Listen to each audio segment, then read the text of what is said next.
الحمد للہ رب العالمین والصلاة والسلام علی سید المرسلین اما بعد فاعوذ باللہ من الشیطان الرجیم بسم اللہ الرحمن الرحیم الصلاة والسلام علیک یا رسول اللہ وعلی آلک واصحابک یا حبیب اللہ الصلاة والسلام علیک یا نبی اللہ وعلی آلک واصحابک یا نور اللہ۔ ترمذی شریف کی حدیث مبارک ہے، سرکار مدینہ راحت قلب و سینہ صلی اللہ تعالی علیہ وآلہ وسلم کا فرمان عالی شان ہے، بے شک بروز قیامت میرے سب سے زیادہ قریب وہ شخص ہوگا جس نے دنیا میں مجھ پر کثرت سے درود پڑھا ہوگا۔ صلو علی الحبیب صلی اللہ تعالی علی محمد صلی اللہ علیہ وسلم۔ پیارے پیارے اسلامی بھائیوں، سرکار مدینہ راحت قلب و سینہ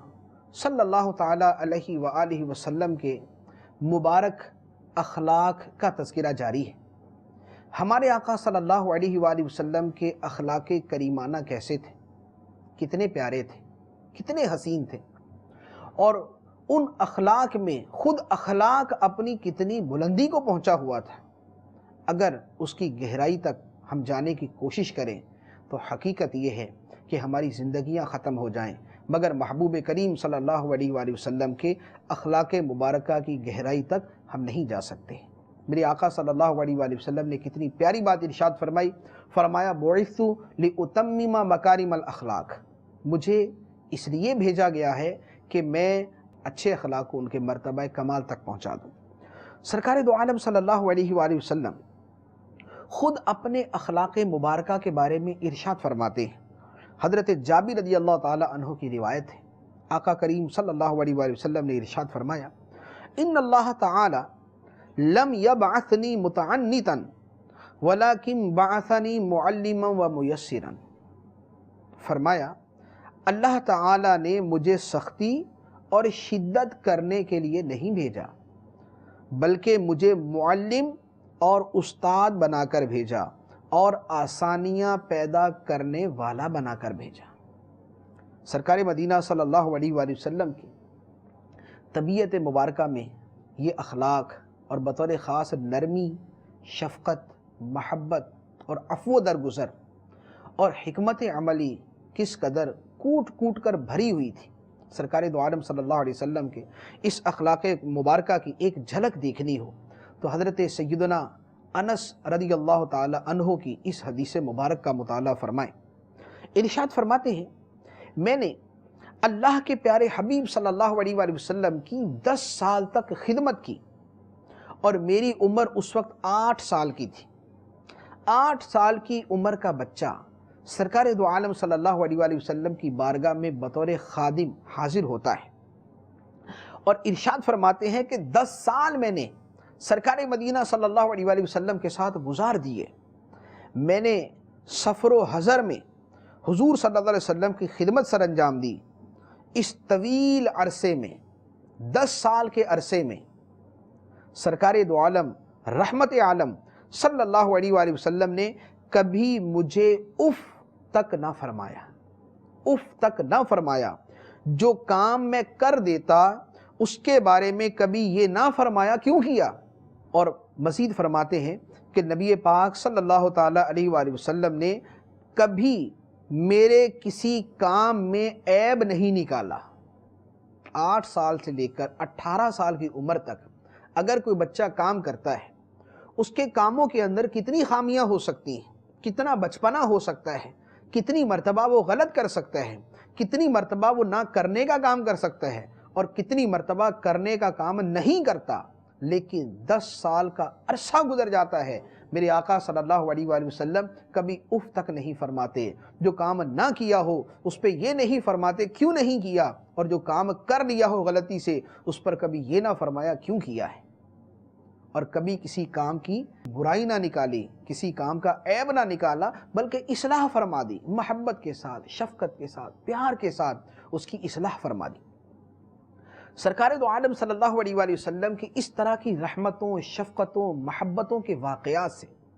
سیرت کی کتابیں لبریز ہیں۔ ایک بڑا ہی پیارا واقعہ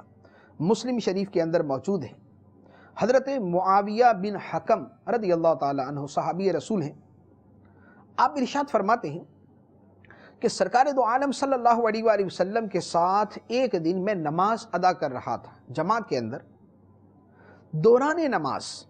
ایک شخص کو چھینک آئی تو میں نے اسے کہا یرحمک اللہ، یعنی نماز کے اندر ہی میں نے اسے یرحمک اللہ کہہ دیا۔ اب حضرت معاویہ فرماتے ہیں کہ دوسرے نمازی مجھے گھور گھور کر دیکھنے لگے، نماز کے اندر ہی سب مجھے گھور گھور کے دیکھ رہے ہیں، تو میں ان کی حرکت پہ پریشان ہو گیا اور میں نے کہا کہ افسوس مجھ سے ہو کیا گیا ایسا کہ یہ لوگ سارے مجھے گھور کے دیکھ رہے ہیں۔ پھر نمازیوں نے اپنی رانوں پر ہاتھ مارے، تو اب مجھے سمجھ آئی کہ نماز کے اندر خاموش رہنا تھا، یعنی نماز میں اگر کسی کو چھینک آئے تو اسے وہاں پر یرحمک اللہ نہیں کہنا بلکہ خاموش رہنا تھا۔ فرماتے ہیں کہ جب نماز مکمل ہوئی، رحمت عالم صلی اللہ علیہ وآلہ وسلم نے نماز سے سلام پھیرا تو مجھے اپنے پاس بلایا۔ اب یہاں پر جو سرکار دو عالم صلی اللہ علیہ وسلم کا انداز تربیت ہے اس کو ملاحظہ فرمائیں کہ نماز کے اندر دوسرے تو گھور گھور کے دیکھ رہے تھے، لیکن یہاں پر سرکار دو عالم صلی اللہ علیہ وآلہ وسلم نے کیسے تربیت فرمائی۔ حضرت معاویہ رضی اللہ تعالی عنہ فرماتے ہیں فبی ابی ہوا و امی، حضور پہ میرا باپ بھی قربان ہو، حضور پہ میری ماں بھی قربان ہو جائے۔ ما رأیت معلما قبلہ ولا بعدہ احسن تعلیما منہ، میں نے سرکار مدینہ صلی اللہ علیہ وآلہ وسلم سے پہلے اور آپ کے بعد آپ جیسا حسین تعلیم دینے والا کوئی نہ دیکھا۔ جتنے پیارے انداز میں، جتنے شفقت کے انداز میں، جتنی محبت کے انداز میں سرکار دو عالم صلی اللہ علیہ وآلہ وسلم نے مجھے تعلیم دی، میں نے نہ آپ سے پہلے ایسے کسی کو دیکھا نہ آپ کے بعد ایسے کسی کو دیکھا، میرے ماں باپ حضور پہ قربان ہو جائیں۔ اب کیا ہوا، سرکار دو عالم صلی اللہ علیہ وسلم نے قریب بلایا، یہ صحابی فرماتے ہیں واللہ ما ضربنی ولا سبنی ولا نہرنی ولكن قال ان صلاتك هذه لا يصلح فيها شيء من كلام الناس انما هي التسبیح والتکبیر وتلاوت القرآن۔ فرماتے ہیں کہ حضور نے نہ مجھے مارا، نہ مجھے برا بلا کہا، نہ مجھے جھڑکا، کچھ بھی نہیں فرمایا، صرف اتنی بات ارشاد فرمائی اپنے پیارے انداز میں کہ اے صحابی، نماز کے اندر گفتگو کرنے کی اجازت نہیں، بلکہ نماز تو تسبیح اور تکبیر اور تلاوت قرآن کا نام ہے۔ بس اتنی بات ارشاد فرمائی کہ نماز کے اندر تم نے جو ہے وہ یرحمک اللہ کہہ دیا، لوگوں سے ایک قسم کا کلام کر لیا، تو نہ مجھے جھڑکا، نہ مارا، نہ ڈانٹا، نہ مجھے برا کہا، بلکہ اتنا ارشاد فرمایا کہ اے صحابی، نماز کے اندر ان چیزوں کی گنجائش نہیں ہے، نماز تو تلاوت کا نام ہے، ذکر کا نام ہے، تسبیح کا نام ہے، تکبیر کا نام ہے۔ تو یہ سرکار دو عالم صلی اللہ علیہ وسلم کا مبارک انداز کہ جھڑکنا نہیں، مارنا نہیں، ڈانٹنا نہیں، پیار کے ساتھ، محبت کے ساتھ اور شفقت کے ساتھ سمجھانا جو ہے، یہ سرکار دو عالم صلی اللہ علیہ وسلم کا طریقہ مبارک۔ اور اسی سے ہماری تربیت کا بھی ایک پہلو نکلتا ہے کہ بعض اوقات مسجد کے اندر ہم بھی خلاف مزاج یا خلاف شریعت کوئی کام دیکھتے ہیں، تو وہاں پر طریقہ یہ نہیں ہے کہ اس بندے کو پکڑ کے اس کی گردن ہی مروڑنے کی کوشش کرنا شروع کر دیں، بلکہ وہاں پر پیار اور محبت کے ساتھ سمجھایا جائے، جیسے سرکار دو عالم صلی اللہ علیہ وسلم نے سمجھایا۔ ایک نوجوان سرکار دو عالم صلی اللہ علیہ وآلہ وسلم کی بارگاہ میں حاضر ہوا اور ایسی بات کہی کہ جس کا کوئی تصور بھی نہ کر سکتا تھا۔ کہنے لگا یا رسول اللہ صلی اللہ علیہ وسلم، مجھے معاذ اللہ بدکاری کرنے کی اجازت عطا فرما دیں۔ صحابہ کرام نے جب اس نوجوان کی یہ دیدہ دلیری اور بے باکی کو دیکھا کہ مصطفیٰ کریم صلی اللہ علیہ وسلم کی بارگاہ میں ہے، اللہ کے رسول کی بارگاہ میں، اور اتنے بدترین فعل کے بارے میں سرکار دو عالم صلی اللہ علیہ وسلم سے اجازت مانگ رہا ہے، تو صحابہ کرام نے تو اس کے اوپر جو ہے بلبلا اٹھے اور اسے کہا کہ اپنی بکواس بند کرو۔ لیکن اللہ کے پیارے حبیب صلی اللہ تعالی علیہ وآلہ وسلم نے اس نوجوان کو اپنے قریب بلایا اور بڑے ہی پیارے انداز میں ارشاد فرمایا، اے نوجوان، اتحبہ لأمک، کیا یہی فعل تو پسند کرتا ہے کہ کوئی تیری ماں کے ساتھ کرے؟ اس نے کہا ہرگز نہیں۔ فرمایا وَكَذَلِكَ النَّاسُ لَا يُحِبُّونَهُ لِأُمَّهَاتِهِمْ، فرمایا کہ جیسے تو پسند نہیں کرتا اس طرح لوگ بھی پسند نہیں کرتے کہ ان کی ماؤں کے ساتھ کوئی اس طرح کرے۔ پھر فرمایا اتحبہ لاختک، کیا تو پسند کرتا ہے کہ کوئی یہی فعل تیری بہن کے ساتھ کرے؟ اس نے کہا ہرگز نہیں۔ فرمایا کذالک الناس لا یحبونہ لاخواتہم، لوگ بھی اسی طرح پسند نہیں کرتے۔ پھر فرمایا اتحبہ لعمتک، کیا تو پسند کرتا ہے کہ کوئی یہی فعل تیری پھپھی کے ساتھ کرے؟ اس نے عرض کیا حضور ہرگز نہیں۔ تو فرمایا لوگ بھی اس کو پسند نہیں کرتے۔ پھر سرکار دو عالم صلی اللہ علیہ وآلہ وسلم نے اس کو اتنی پیاری بات ارشاد فرمائی جو پوری روئے زمین کے جملہ انسانوں کے لیے زندگی کو اچھے خوشحال اور پیارے انداز میں گزارنے کا طریقہ ہے۔ سرکار دو عالم صلی اللہ علیہ وآلہ وسلم نے بڑے ہی پیارے انداز میں ارشاد فرمایا فَكْرَهْ لَهُمْ مَا تَكْرَهُ لِنَفْسِكَ وَأَحِبَّ لَهُمْ مَا تُحِبُّ لِنَفْسِكَ، جو بات تو اپنے لیے ناپسند کرتا ہے اس کو دوسروں کے لیے بھی ناپسند کر، اور جو بات تو اپنے لیے پسند کرتا ہے اسی بات کو دوسروں کے لیے پسند کر۔ جب تو پسند نہیں کرتا کہ تیری ماں کے ساتھ، تیری بہن کے ساتھ، تیری بیٹی کے ساتھ، تیری خالہ کے ساتھ، تیری پھپھی کے ساتھ کوئی اس طرح کرے تو دوسروں کے لیے بھی ایسا ہی پسند کر کہ ان کے ساتھ بھی کوئی ایسا نہ کرے۔ یہ سرکار دو عالم صلی اللہ علیہ وسلم کی وہ مبارک تعلیم، اور اس کے بعد اس نوجوان کے دل سے اس برائی کے لیے ہمیشہ کے لیے نفرت پیدا ہو گئی اور زندگی کے اندر دوبارہ کبھی اس برائی کے قریب نہ گیا۔ کتنی بڑی جرت اور بے باکی تھی اس کے کہنے کے اندر، اور کتنا حسن، نزاکت اور نفاست تھی محبوب کریم صلی اللہ علیہ وسلم کی تعلیم فرمانے کے اندر۔ ایک اور حدیث مبارک حضرت عائشہ رضی اللہ تعالی عنہا سے مروی ہے، ایک مرتبہ یہودیوں کا ایک گروہ بارگاہ رسالت میں حاضر ہوا اور کہنے لگا السلام علیکم، کہا جاتا نا السلام علیکم لام کے ساتھ، السلام علیکم، انہوں نے کہا السلام علیکم، لام کو چھوڑ دیا اور السلام علیکم کہہ دیا۔ سام کا مطلب ہوتا ہے موت، السلام علیکم کا مطلب کہ تم پر سلامتی ہو، اور السلام علیکم کا مطلب کہ تم پر موت ہو۔ تو اب یہودیوں کا وہ گروہ سرکار دو عالم صلی اللہ علیہ وآلہ وسلم کی بارگاہ میں آ کر کہتا ہے السلام علیکم کہ معاذ اللہ تم پر موت ہو۔ اب اپنے خیال کے اندر تو انہوں نے بد دعا دی۔ سرکار دو عالم صلی اللہ علیہ وآلہ وسلم نے غصے اور ناراضگی کا اظہار نہیں فرمایا، آپ نے صرف اتنا جواب میں فرما دیا وعلیکم، اور تم پر بھی، صرف اتنا فرمایا۔ حضرت عائشہ صدیقہ رضی اللہ تعالی عنہا نے جب یہودیوں کی اس بات کو سنا کہ اللہ کے محبوب صلی اللہ علیہ وآلہ وسلم کے بارے میں اس طرح کی انہوں نے بکبک کی ہے، تو اب آپ کو جلال آ گیا۔ ان کو فرمایا السلام علیکم واللعنہ، کہ تم پر موت بھی ہو لعنت بھی ہو۔ تو جب اتنے جلال کے ساتھ حضرت عائشہ رضی اللہ تعالی عنہا نے جواب دیا تو میرے آقا صلی اللہ علیہ وآلہ وسلم نے فرمایا مہلن یا عائشہ، عائشہ ٹھہرو، اے عائشہ ٹھہرو، ان اللہ تعالی یحب الرفق فی الامر کلہ، اللہ تعالی ہر کام میں نرمی کو پسند کرتا ہے،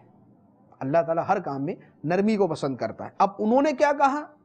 اس کے جواب میں سرکار نے کیا فرمایا، حضرت عائشہ رضی اللہ تعالی عنہا نے کیا کہا، اور اس پر سرکار دو عالم صلی اللہ علیہ وسلم کیا فرما رہے کہ اے عائشہ ٹھہرو، اللہ تعالی ہر کام میں نرمی کو پسند فرماتا ہے۔ حضرت عائشہ رضی اللہ تعالی نے عرض کیا یا رسول اللہ صلی اللہ علیہ وسلم آپ نے سنا نہیں انہوں نے کیا کہا؟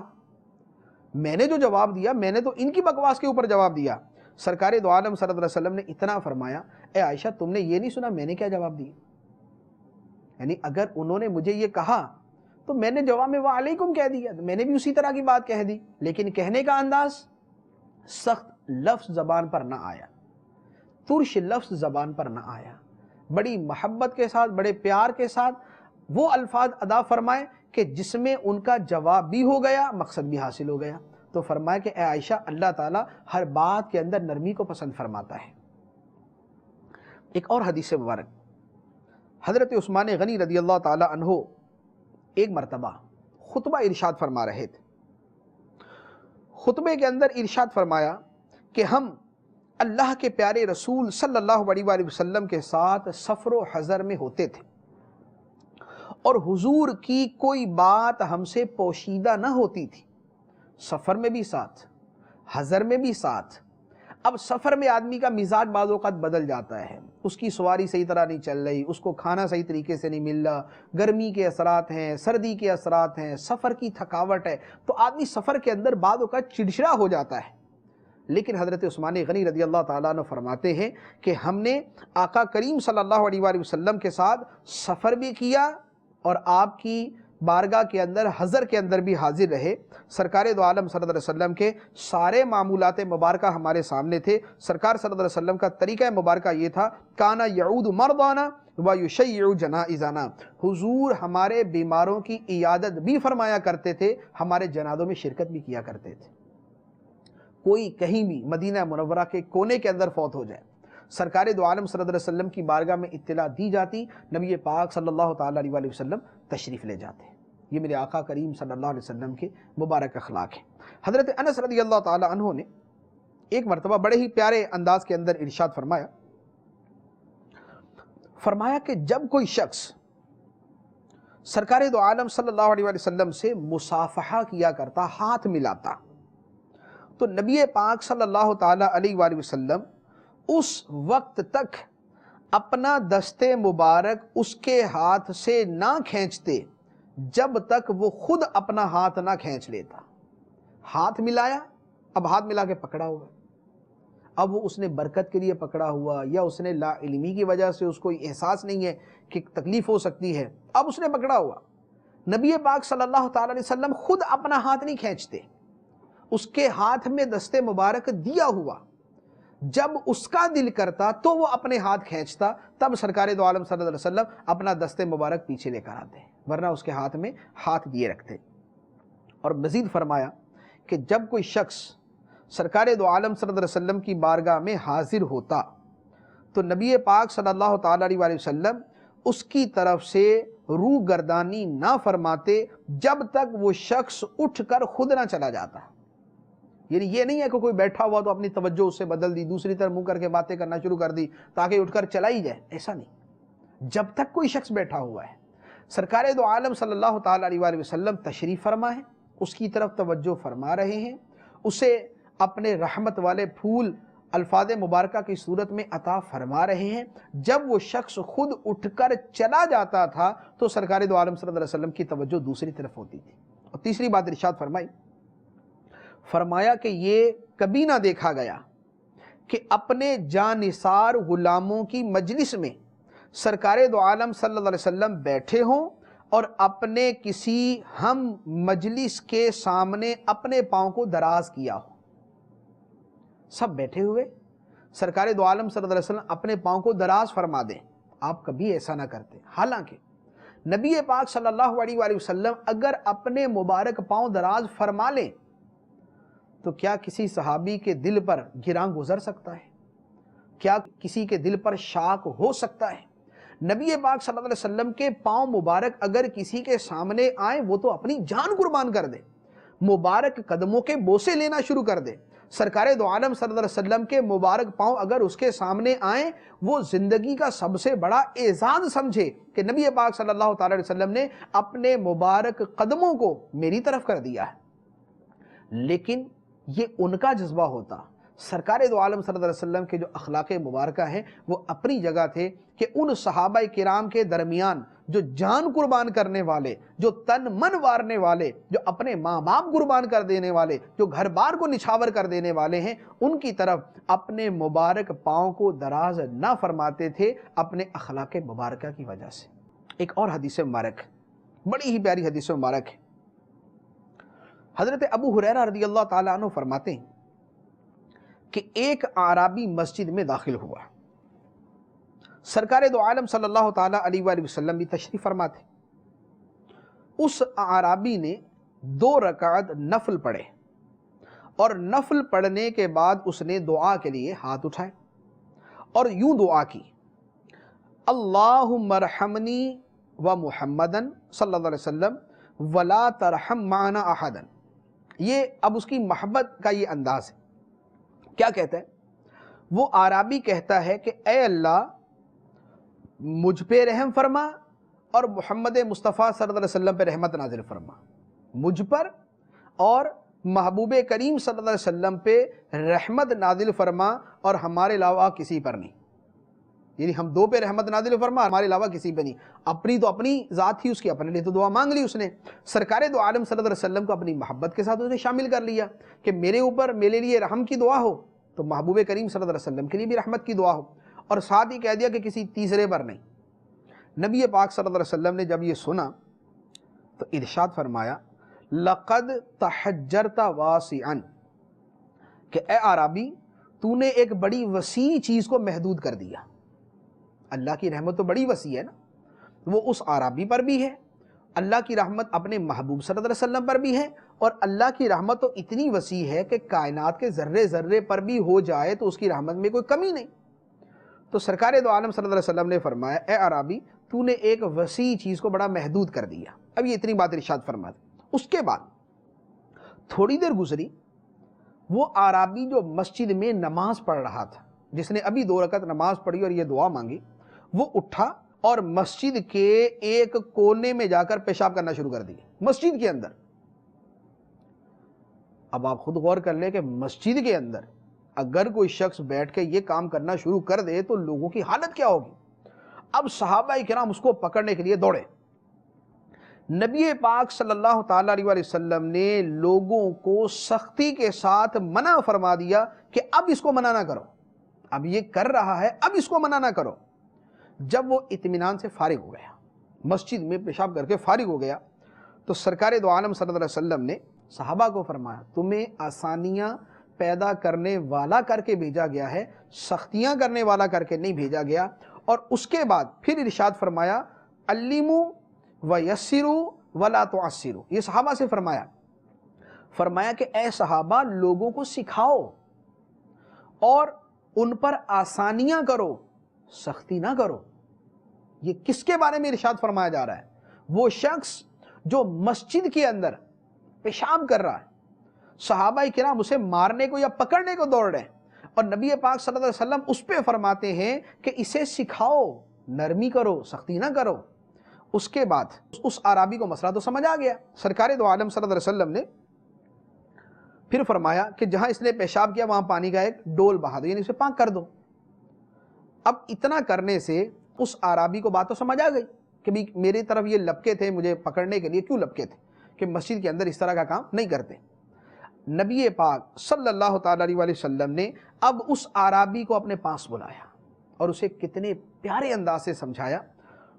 وہ صحابی کہتے ہیں، وہ عربی کہتے ہیں کہ محبوب کریم صلی اللہ علیہ وسلم پر میرے ماں باپ قربان ہو جائیں، میری اس ناشائستہ حرکت پر حضور نے نہ مجھے جھڑکا، نہ مجھے برا کہا، نہ مجھے مارا، بلکہ بڑے ہی پیارے انداز میں ارشاد فرمایا ان ھذا المسجد لا یبال فیہ انما بنی لذکر اللہ تعالی وللصلاۃ۔ فرمایا کہ اے عربی مسجد میں پیشاب نہیں کیا جاتا، مسجدیں تو اللہ کے ذکر کے لیے اور نماز کے لیے ہوتی ہیں۔ اتنی بات ارشاد فرمائی، وہ صحابی سمجھ بھی گئے،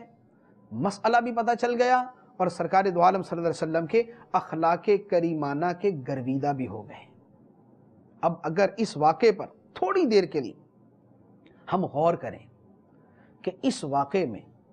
نبی پاک صلی اللہ تعالیٰ علیہ وآلہ وسلم کی تعلیم و تربیت کا انداز کتنا حسین ہے، کتنا پیارا ہے، تو شاید ہم سمجھ جائیں کہ ہمارے معاشرے میں اسی چیز کی کمی ہے۔ ہم سختی کرتے ہیں، ہم شدت کرتے ہیں،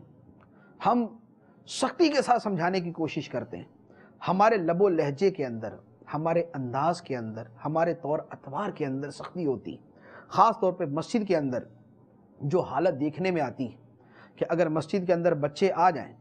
تو ان کو پیار کے ساتھ سمجھایا جا سکتا ہے، پیار کے ساتھ ان کو پیچھے کھڑا کیا جا سکتا ہے، جو ان کو مسجد میں لانے والے ہیں ان کو ریکویسٹ کی جا سکتی ہے کہ بھی آپ کے بچے چھوٹے ہیں، مسجد میں آ کے شرارتیں کرتے ہیں، ابھی آپ مسجد میں نہ لے کر آئیں۔ لیکن جو ہمارے ہاں کا انداز، پہلے تو ایک بزرگ کھڑے ہوں گے، بچوں کو لتاڑنا جھاڑنا شروع کر دیں گے، سب لوگوں کی نماز کو ڈسٹرب کریں گے، پھر جو ان کو لانے والا ہے اس کو برا بلا کہنا شروع کر دیں گے، پھر آپس کے اندر لڑائی شروع ہو جائے گی، بچے کو اتنے برے انداز کے اندر ڈانٹا جائے گا کہ دوبارہ مسجد کے اندر قدم رکھنا وہ پسند نہیں کرے گا۔ اس کے بڑے کو اس قدر برے انداز میں ڈانٹا جاتا ہے کہ بچہ تو بچہ ہے، وہ بڑا بھی دوبارہ مسجد میں آنے کی جرات نہیں کرتا۔ اسی طرح مسجد کے اندر ابھی جو دیکھنے میں آتا ہے، دوران نماز موبائل فون بجنا شروع ہو جاتا ہے۔ اب بعض اوقات اس کی ٹیون واقعی بہت غلط ہوتی ہے، لیکن یہ کوئی ضروری نہیں ہے کہ مسجد کے اندر جو اس کی ٹیون بجی ہے تو اس نے سائلنٹ جان بوجھ کر نہ کیا تھا۔ ہو سکتا ہے اس نے سمجھا کہ میں نے سائلنٹ کر دیا لیکن غلطی ہوگی، یا وہ بھول ہی گیا،